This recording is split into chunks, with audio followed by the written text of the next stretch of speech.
Good morning good morning students. कैसे हैं आप सब? उम्मीद है सभी ठीक होंगे। अब देखिए, हमारा जो टॉपिक चल रहा था लेबर कोस्ट अकाउंटिंग का, उसमें आपको कुछ ऑर्गेनाइजेशनल बिहेवियर और उस एस्पेक्ट्स के बारे में बताया था कि कौन कौन से डिपार्टमेंट्स होते हैं, कौन कौन से रूल्स एंड रेगुलेशंस को ध्यान में रखा जाता है। उसके बाद देखिए नेक्स्ट छोटा सा टॉपिक है लेबर टर्नओवर, है ना। जैसे इन्वेंट्री टर्नओवर रेशियो था, उसी तरह से अब ये लेबर टर्नओवर है कि जो वर्कर्स हैं वो कितनी जल्दी, कितनी क्विकली कंपनी के अंदर आते हैं और कितनी जल्दी कंपनी के अंदर जाते हैं। और वी कैन से इनका इन और आउट का क्या रेशियो होता है ना। तो it is an index. Labour turnover क्या है? एक index denoting change in and out, कि कितनी जल्दी चेंज हुआ इन द लेबर फोर्स, कि लेबर फोर्स में क्या चेंज हुआ for an organisation during a specified period, कि एक स्पेसिफाइड पीरियड में, एक साल में या एक महीने में जो वर्कर्स हैं, जो लेबरर्स हैं, उनके अंदर क्या चेंज होता है नंबर में, है ना। और हर इंडस्ट्री में जो वर्कर्स हैं वो कुछ छोड़ के चले जाते हैं, कुछ नए आते हैं, कुछ को रिप्लेस किया जाता है। तो लेबर टर्नओवर रेशियो वो रेशियो है जो कि ये बताता है कि जो वर्कर्स हैं वो कितनी क्विकली कंपनी को छोड़कर जाते हैं, है ना। तो ये रेशियो ज़्यादा नहीं होना चाहिए। If more workers leave the factory, ज़्यादा अगर छोड़ के जाएंगे तो फिर उनको लगाना जो है वो महंगा हो जाएगा and turnover would be high, है ना। तो टर्नओवर कैसा होना चाहिए? Turnover means labour turnover ratio low होना चाहिए। अगर हाई टर्नओवर रेशियो है तो वो कॉस्टली अफेयर है कंपनी के लिए, है ना, क्योंकि वर्कर्स को लगाने के लिए भी इंटरव्यू लेना, सिलेक्शन, पूरी प्रोसेस फॉलो करना, उसके लिए बहुत अमाउंट स्पेंड करना पड़ता है। आप देखिए, जो वर्कर्स का जो टर्नओवर रेशियो है लेबर का, वो हाई क्यों होता है, उसकी क्या रीज़न है, या जो वर्कर्स है वो कंपनी को छोड़कर क्यों जाते हैं। तो कॉजेज़ फॉर रेजिग्नेशन, कि अगर वो रिज़ाइन करते हैं तो वो क्यों करते हैं। सबसे पहला मेन रीज़न होता है लो वेजेस, कि अगर उनको जो वेजेस है वो सही नहीं मिल रही, उनके अकॉर्डिंग उनको लगता है कि कम वेजेस दी जा रही है, तो वो रिज़ाइन करते हैं। या उनकी हेल्थ ख़राब हो रही है, बैड वर्किंग कंडीशंस हैं कंपनी की, तो कंपनी को छोड़कर जाते हैं। सेफ्टी मेजर्स नहीं हैं, है ना, या किसी भी वजह से, कोई भी रीज़न है जिसकी वजह से वो डिससेटिस्फाइड है, तो ये भी मेन रीज़न हो सकता है कि जिसकी वजह से वो कंपनी को छोड़कर जाते हैं। एंड वुमेन वर्कर्स की बात की जाए तो अगर उनकी मैरिज हो जाती है ना, कुछ केसेस में, तो फिर वो कंपनी को छोड़कर उनको जाना पड़ता है। ठीक है, ये तो है कि वो कंपनी को छोड़कर क्यों जाते हैं, रिज़ाइन क्यों करते हैं। एक कई बार उनको निकाला भी जाता है, डिस्चार्ज कर दिया जाता है, तो उसका भी रीज़न होता है कि वो इनकम्पिटेंट हैं, योग्य नहीं हैं, या डिसओबीडिएंट हैं, है ना, बात नहीं मानते अपने ऑनर की, एम्प्लॉयर की, या अनपंक्चुअल हैं, टाइम पर नहीं आते, है ना, लैक ऑफ अटेंशन, वर्क पे ध्यान नहीं है, एक्सीडेंट्स ज़्यादा हो रहे हैं, सफरिंग फ्रॉम इन्फेक्शियस डिसीज़, कि कोई ऐसी डिसीज़ हो गई है जो छूत की है ना, या इमोरल करेक्टर, उनका करेक्टर अच्छा नहीं है। तो कोई भी रीज़न हो सकता है जिसकी वजह से उनको निकाला जा रहा हो। और कुछ ऐसे कॉजेज़ हैं जो विद इन कंट्रोल नहीं हैं, नॉट विद इन कंट्रोल, जैसे कुछ सीजनल करेक्टर है ना। जैसे कुछ फेस्टिवल्स आते हैं, होली, दिवाली, उस पर सब अपने घर जाते हैं, तो उस दौरान कुछ वर्कर छुट्टी लेते हैं और जिनको नहीं मिलती वो छोड़कर चले जाते हैं। या डेथ ऑफ द वर्कर, कि वर्कर की डेथ हो गई तो ऑब्वियसली उनको छोड़कर जाना ही है। तो ये कुछ रीज़न्स हैं जिसकी वजह से जो वर्कर्स हैं, जो लेबरर्स हैं, वो काम को छोड़कर जाते हैं और उनका जो रेशो है वो कैसा हो जाता है, हाई। अब इसका कॉस्ट के ऊपर क्या इफ़ेक्ट होगा? ऑब्वियसली अगर लेबर टर्नओवर रेशो हाई होगा तो उससे जो है वो कॉस्ट बढ़ेगी, है ना। चेंज इन वर्क होगा तो इंटरप्शन होगा प्रोडक्शन में, कि जो प्रोडक्शन है वो रुकेगा और जो नए वर्कर आएंगे उनको फिर नए सिरे से सिखाना पड़ेगा, तो स्पीड कम हो जाएगी। एंड जो न्यू कमर्स होते हैं वो टाइम लेते हैं लर्निंग में, है ना, कंपनी में उनको इंट्रोड्यूस कराना, उनको न्यू प्रोसेस सिखाना, सब में टाइम लगता है। और टूल्स और मशीन्स जो होती हैं वो भी हर कोई हैंडल नहीं कर सकता। ओल्ड स्टाफ तो एक्सपीरियंस होता है, नए स्टाफ को एक्सपीरियंस लेने में टाइम लगता है ना। तो ये कुछ रीज़न्स हैं जिसकी वजह से ऐसा लगता है कि टर्नओवर रेशियो कैसा होना चाहिए, लो। रेट ऑफ एक्सीडेंट्स बढ़ जाते हैं, है ना, कि जब उनको यूज़ करना नहीं आता, वो कोशिश करते हैं तो एक्सीडेंट्स बढ़ जाते हैं। और इसी तरह से सिलेक्शन की कॉस्ट आती है, उनको ट्रेनिंग देने की कॉस्ट भी आती है। तो ओवरऑल हम कहें कि अगर टर्नओवर रेशो हाई है तो ओवरऑल कॉस्ट बढ़ती है। अब देखिए नेक्स्ट आता है मेजरमेंट ऑफ लेबर टर्नओवर, कि इसको कैसे निकाला जाता है। अब देखो इसके 3 मेथड्स हैं इस रेशो को निकालने के, लेबर टर्नओवर रेशो को। सबसे पहला है सेपरेशन मेथड। इसमें हम क्या करते हैं, जितने एम्प्लॉयज़ छोड़कर गए, number of employees left during a period, किसी भी वजह से छोड़कर गए, divided by average number of employees during the period. इसको डिवाइड करते हैं तो ये आपके पास आ जाता है लेबर टर्नओवर रेशियो। ये फर्स्ट मेथड है। और एवरेज नंबर कैसे निकालेंगे? Opening plus closing divided by 2, और we can say number at the beginning plus number at the end divided by 2, है ना। और अगर इसको आप 100 से मल्टीप्लाई करेंगे तो आपके पास परसेंटेज आ जाएगी इंटू 100। तो number of employees left during the period divided by average number of employees during the period into 100, ये हमारा फर्स्ट फार्मूला है।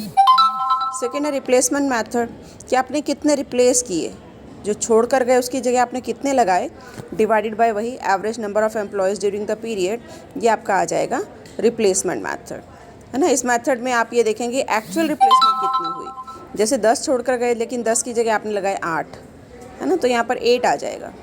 या 10 की जगह आपने लगाए 12, तो अगर जो नए वर्कर लगाए गए हैं वो उनकी जगह लगाए गए हैं तो फिर आपका रिप्लेसमेंट मैथड यूज़ होगा।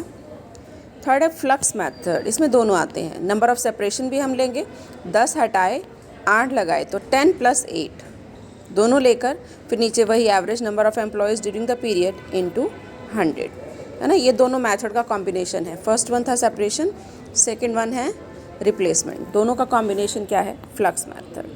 तो इससे आप जो है वो निकाल सकते हैं कि कितने पर्सन कंपनी को छोड़कर गए और आपका जो लेबर टर्नओवर रेशियो है वो क्या है। आप देखो नेक्स्ट आता है कि लेबर टर्नओवर अगर हाई हो तो कौन कौन सी कोस्ट बढ़ जाती है, या लेबर टर्नओवर में कौन कौन सी कोस्ट है जिसको कि ध्यान में रखना पड़ता है। तो देखिए सबसे पहले हमारी आती है प्रिवेंटिव कोस्ट। प्रिवेंटिव मतलब उनको रोक के रखने की, क्योंकि वो कंपनी को छोड़ कर ना जाएं, है ना। कि प्रिवेंटिव कोस्ट वो कोस्ट है कि आप उनको वो सर्विसेज प्रोवाइड कीजिए, वो फैसिलिटीज़ प्रोवाइड कीजिए कि वो अपनी जॉब को छोड़ कर ना जाएं। तो उसमें पर्सनल एडमिनिस्ट्रेशन की maintenance of good relationship between the employer and worker, labour and management, एक तो वो कोस्ट आती है कि वो उनके साथ अच्छे रिलेशन एस्टेब्लिश करके रखें। सेकंड मेडिकल फैसिलिटीज़ कि मेडिकल सर्विसेज उनको प्रोवाइड की जाए, कि कहीं पर भी अगर कोई भी प्रॉब्लम आती है तो उनको मेडिसिन्स वगैरह प्रोवाइड की जाएँ। वेलफेयर फैसिलिटी एंड सर्विसेज वो प्रोवाइड की जाएँ, है ना। इसके अलावा बोनस, इंसेंटिव स्कीम्स ये इनको प्रोवाइड की जाए। तो ये तो इनको रोक के रखने की, कि ताकि जो वर्कर्स हैं वो कंपनी को छोड़कर ही ना जाएं, उनको इतनी फैसिलिटीज़ दे दी जाएं कि उनका उस कंपनी में मन लग जाए और वो कंपनी को छोड़कर ना जाना चाहें। सेकंड होती है रिप्लेसमेंट कोस्ट, कि अगर वो छोड़कर चले गए, आप उनको नहीं रोक पाए, तो उसके बाद जो आप कोस्ट इनकर करते हैं, उसके ऊपर जो खर्चा करते हैं नए एम्प्लॉयज़ को लगाने के लिए, उसको हम क्या कहते हैं? Replacement coast.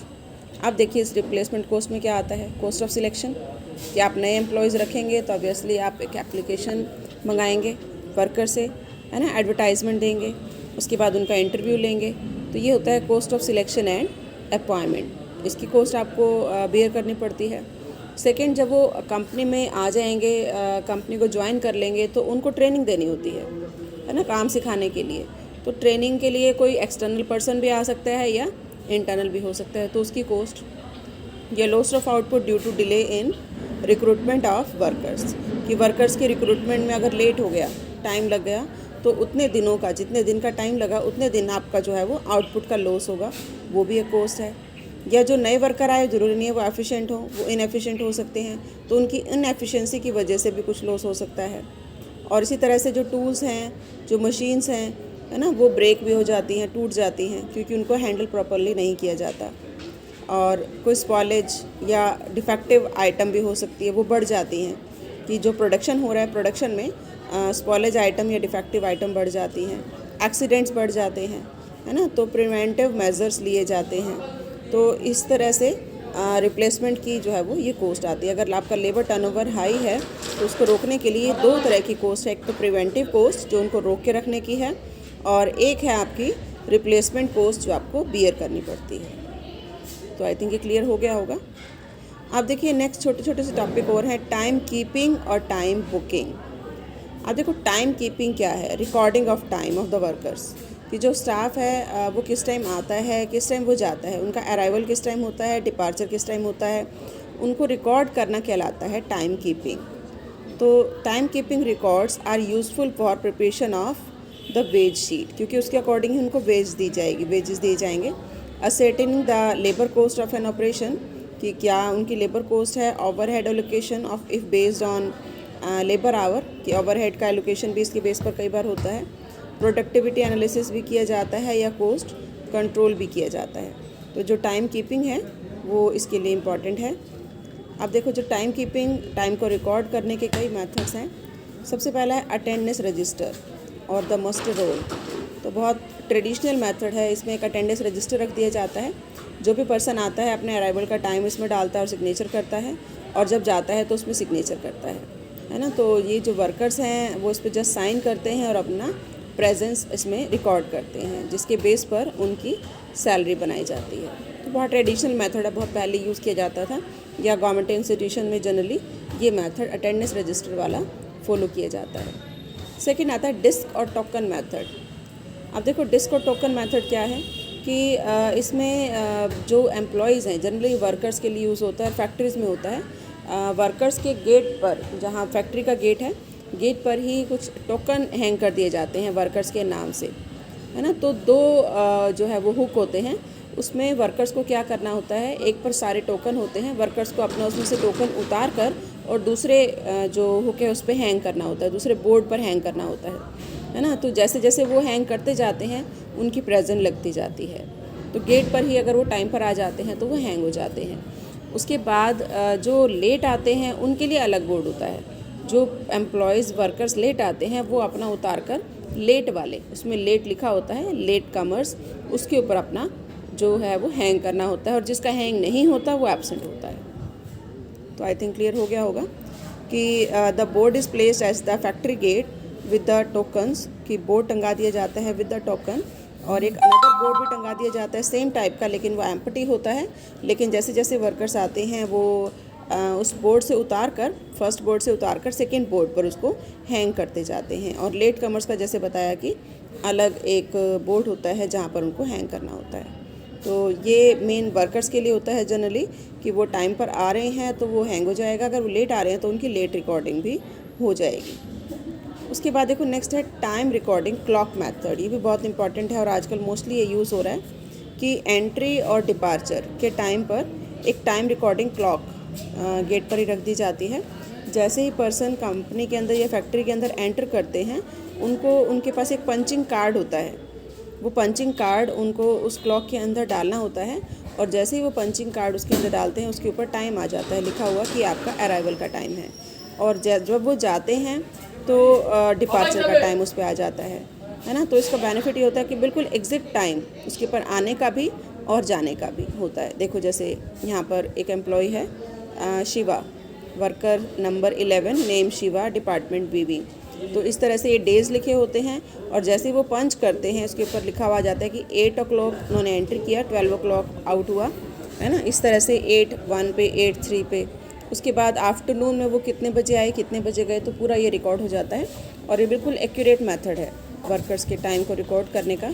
अगर कुछ ओवर टाइम है तो वो भी इसके अंदर रिकॉर्ड हो जाता है कि उन्होंने 2 घंटे ओवर टाइम किया, क्योंकि आने का टाइम और जाने का टाइम फिक्स होता है। तो इसके अकॉर्डिंग फिर उनका जो वेजेस है वो वेजेस जो है वो डिसाइड हो जाती हैं। तो ये हमारे कहलाते हैं टाइम कीपिंग। तो I think time keeping clear हो गया होगा। इसको पढ़ना, कल हम लेंगे टाइम बुकिंग।